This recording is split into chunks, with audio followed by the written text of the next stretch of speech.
Hello everyone, it's Vicky from Vicky's Visions. In this video, I am going to be refinishing this old dining room table. I purchased this on Facebook Marketplace about a year ago, and I'm finally getting around to refinishing it. It came with these two insert pieces to extend it out. When it's fully extended, it can easily seat 10.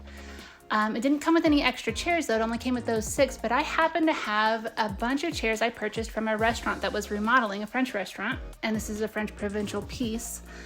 So I'm taking these are 4 of those chairs that I purchased from that restaurant, and these will be my extras that I'll use Thanksgiving, Christmas, whenever I have a big get together and need to seat 10 people at my dining room table. Just so happens they're not an exact match by any means, but because they're both French provincial in style, they go in pretty seamlessly in my opinion.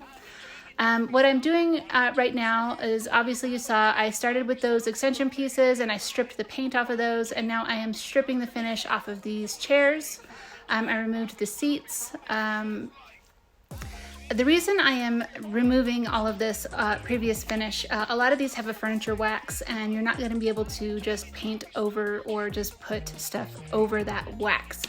So it's getting a strip and a good scrubbing down with a wire brush, and then I even do a light sand on top of that just to make sure that whatever I decide to put on next is going to adhere well to those chairs.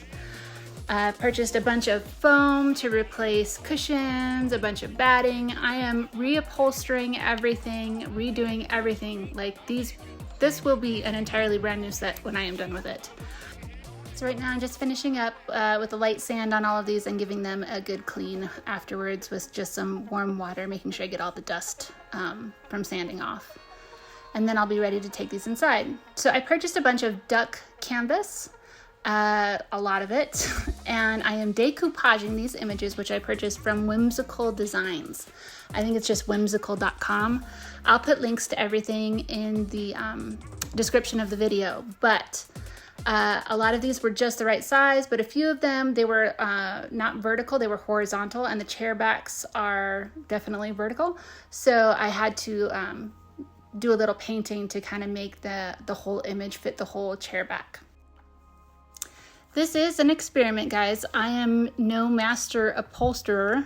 In fact, I've never upholstered in my life, so I've watched many videos. I did purchase a course from Chair Whimsy to get an idea of what I was getting myself into. So I've been studying those videos and tutorials and classes for about a year since I got this thing before I'm willing to attempt this.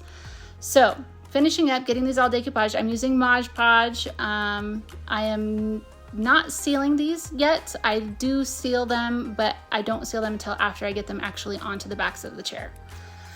So that's 10 images decoupaged onto duck canvas and then cut to size, and then they'll be cut again once I actually get them stapled and put in place on the chair backs. But I absolutely love these. Aren't they adorable? So the vibe I'm going for, I knew when I got this table, I wanted an Alice in Wonderland Mad Hatter tea party kind of vibe. And these images I feel are just perfect without actually getting in trouble for using those actual images. Because if anybody knows, Disney does not let you use their images for nothing. So I'm going for that vibe without actually copying those images. So I'm continuing on. These are still the extra chairs. I am taking off the fabric and checking the foam padding. On these chairs from the restaurant, the foam padding was just fine. I'm going to reuse it. I will add new batting and new fabric. Now these chairs from the actual dining set, those seats are not, I'm not saving that foam. It's like nothing. You feel like you're sitting almost completely straight on wood.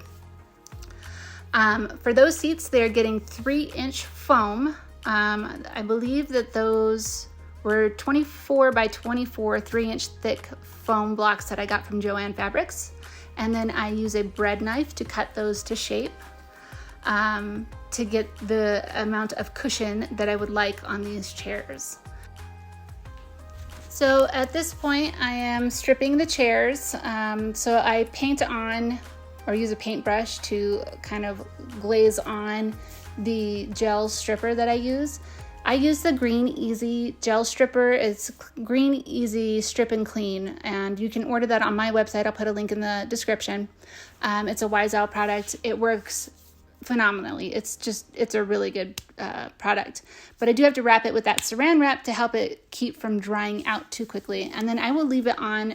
Typically I'm doing these in the afternoon, so I'll just leave it on overnight and then come back the next day, remove the saran wrap, and it'll be ready. I'm testing on one of those extra chairs. I wasn't sure what I was going to do with the borders, like the exposed wood parts of the chair, and I've decided copper leaf. So, yep, just getting started on that. And now it's the next day. I am removing the saran wrap and taking my scraper and getting this paint and furniture wax off. As you can see, the Green Easy Stripper works really well, comes off pretty darn easy. And any spots that are, stubborn, I'll just get with the sander real quick at the end here. So scraping it all off, using a wire brush, getting it clean. And yeah, I'll do a light sand just like the other ones and clean them again. And then they'll be ready to go.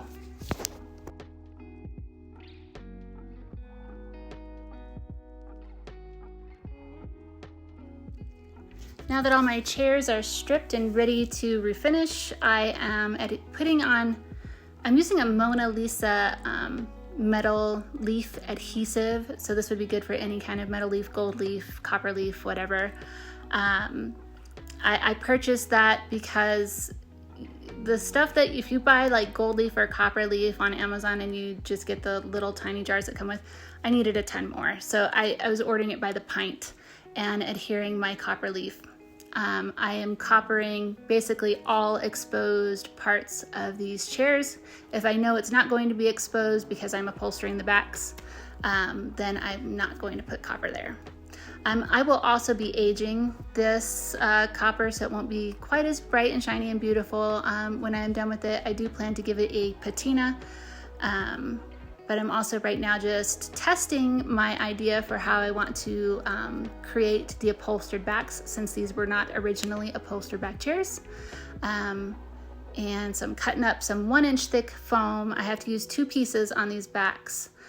They were, I believe, 16 by 16 by 1-inch thick. And I'm cutting them to shape, put them in, and then I put batting over that, and then I am stapling with my pneumatic stapler along the insides of those backs, and that's what's holding that foam in place. And then I staple again as I put my decoupaged canvas over that, and trying to get those staples as inside as possible. And on the backs, I'm not adding more foam. All I'm adding is batting and new fabric. So that's it. 1-inch thick foam, cut to shape, batting, and my material. As you can see, my experiment worked. I was hopeful. I wasn't sure. I was ready to have to throw that out and maybe do the pictures on the seats of the chairs or whatnot, but it did end up all working out. I'm very, very thankful for someone who is as novice as I am with upholstery, that this all worked out the way it did. So as you can see, I have 10 of these chairs to do, so I'm just gonna let you watch as I go through and do the same thing over and over and over again. I do plan, as you'll see as I'm doing these, I have ordered trim to go around the images to hide the staples and any of the batting that's kind of peeking out behind.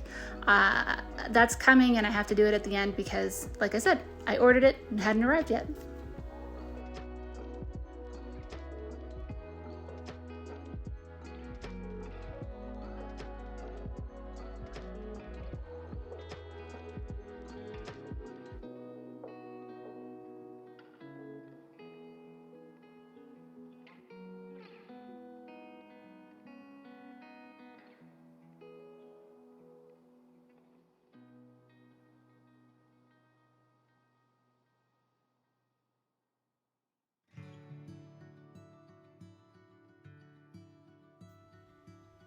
As far as the seats go, just so you know, there's going to be a million staples. Removing those is the hardest and most dangerous part. It's really easy to accidentally hurt yourself removing those staples. But when you're doing these seat bottoms, like I said, I decided to go with a 3-inch thick foam. I wanted these to be very comfortable.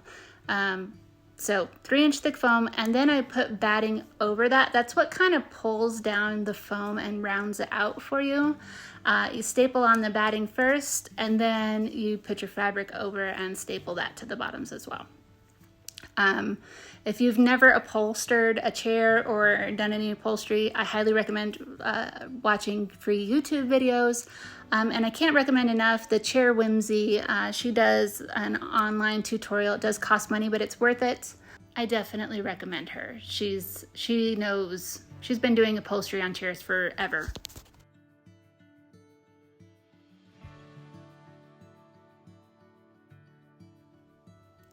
Also, if you are getting into upholstery or thinking about upholstering and you think you're going to do more than one upholstery project, definitely get a pneumatic staple gun. You're going to thank yourself 1,000 times for having a pneumatic staple gun. It is so much easier. I can go so much quicker. Yes, highly recommend pneumatic staple gun if you're going to do more than one project.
So finishing up these last 4 chairs, it still need trim, obviously, but I had gotten trim onto some of my other chairs.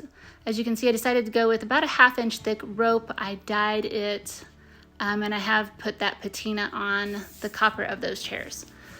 So now it's time to start the table. All right, so we got the table brought over to where I can work on it, and I am getting my stripper on it because, again, this is covered in paint and a thick furniture wax.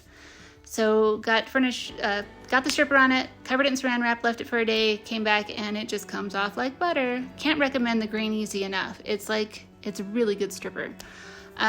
So I got this fully stripped, and then I got it fully cleaned. I didn't end up needing to sand it at all.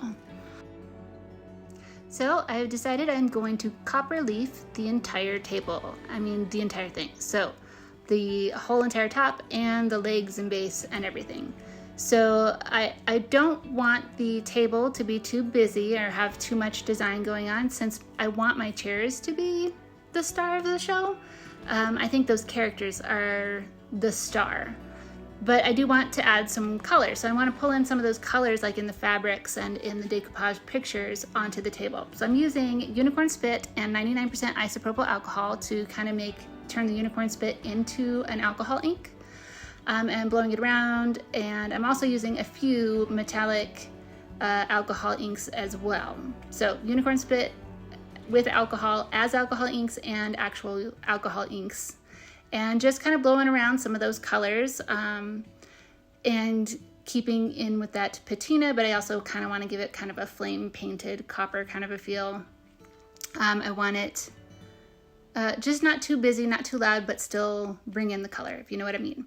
I did decide I'm going to add a few transfers to this as well, but again, I want them to be small and subdued. That I don't want them to steal the show from the chairs.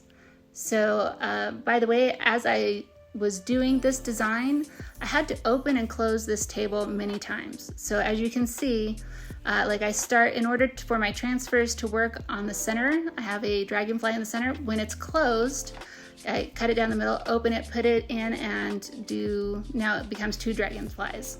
It did the same thing with the color. I put the color on first, and then I had to put the leaves in after to try to get everything to line up and match. I want this to be seamless, whether it is in the closed position for seating of 6 or whether it's open seating 10.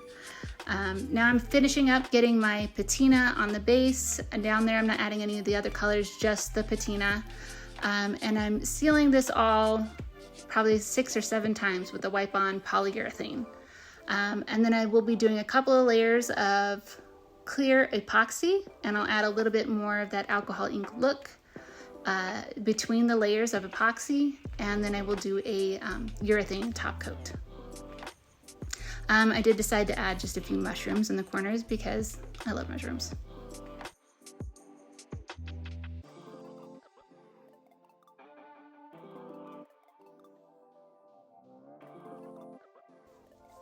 So I'm getting on that first layer of clear epoxy. I have everything completely separated. So I want to put just enough epoxy on this so that I don't have a ton dripping over down the sides. I need all the pieces to still be able to open and close without epoxy being in the way. So I was very careful about the way I put this epoxy on. And then in between, when the first layer was cured enough, I did add a little bit more alcohol ink. And then did the second layer. Now, once I was done, I need to wait a full 24 hours before I can do the urethane top coat, and that's because I need to sand before the urethane top coat, and I don't want to gum up the sandpaper. So minimum 24 hours, and I'm going to sand it with the 220 grit, 350 grit, or a 320 grit, sorry, and a 400 grit. I want to make sure I don't leave any swirls or marks from the sandpaper, so that's why I want to go up to a 400, and then I do my roll-on urethane top coat, and that's it. So there's my light sand, as you can see, and then I always clean extra good, both with alcohol, and then I go over it with tape just to pull up any little bits of grit before I put that urethane on. But that urethane top coat is super tough and really is going to protect it from any scratches. So yeah, this is it. It's finished, guys. And I think it's absolutely beautiful.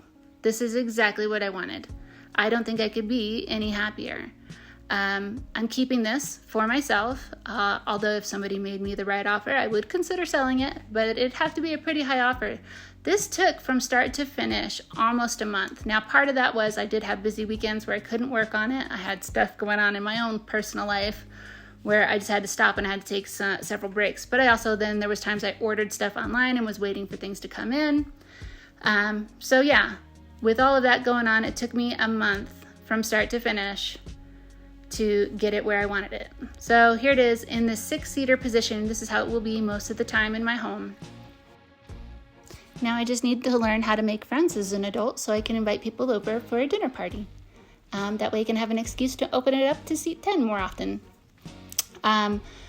Reminder before and after, I love it, I'm thrilled, and I did a side project. So I decided to do a little table for my 4 extra chairs. Since I won't be able to use them all the time, I wanted them to have a place to be used more often. So this is in my workspace. I love it, it's great, and I couldn't be happier. Thank you so much for watching. If you have any questions, leave them in the comments and I will try to get back to you. Thanks for watching. Bye.